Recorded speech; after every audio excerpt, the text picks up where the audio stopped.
Hello friends, welcome to Bella's Home Cooking. இன்னைக்கு Oreo Milkshake 3 பொருள்ல ரொம்ப டேஸ்டா சட்டுன்னு 5 நிமிஷத்துல செஞ்சு முடிச்சிரலாம். எப்படி பண்றதுன்னு பார்க்கலாம். நான் இன்னைக்கு 30 ரூபாய்க்குல Oreo பாக்கெட் ஒன்னு எடுத்துர்க்கேன். 13 பீஸ் இருக்கும். இது இந்த மாதிரி உடைச்சு எடுத்துக்கோங்க. கூடவே ஒரு சின்ன பாக்கெட் 5 பிஸ்கட் எடுத்துர்க்கேன். மேல கார்னிஷுக்காக பவுடர் பண்ணி போடுறதுக்கு. எல்லாம் சேர்த்தே பவுடர் பண்ணி எடுத்துக்கலாம்.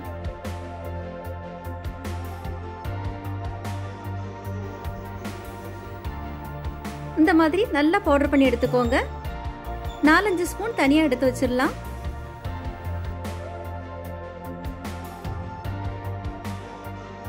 தண்ணி எதுவும் சேர்க்காம காய்ச்சி ஆற வச்ச பால் 1/2 லிட்டர் ஃப்ரிட்ஜில் வச்சு குளிர வச்சு எடுத்திருக்கேன்.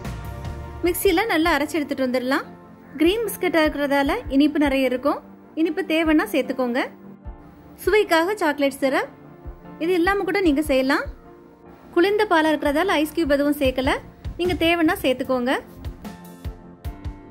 மேல கொஞ்சமா நம்ம பவுடர் பண்ணி தனியா எடுத்து வச்சிருந்த பிஸ்கட் பவுடர், பால், பிஸ்கட், சாக்கோ சிரப் மட்டும் தான் சேர்த்திருக்கோம். ரொம்ப டேஸ்டா இருக்கும். கடைகளில் கிடைக்கிற மாதிரி அதே சுவையில இருக்கும். நீங்களும் ட்ரை பண்ணி பாருங்க. உங்களுக்கு இந்த வீடியோ பிடிச்சிருந்தா லைக் பண்ணுங்க, ஷேர் பண்ணுங்க. பெல்லாஸ் ஹோம் குக்கிங் சேனலுக்கு சப்ஸ்கிரைப் பண்ணுங்க. தேங்க்யூ.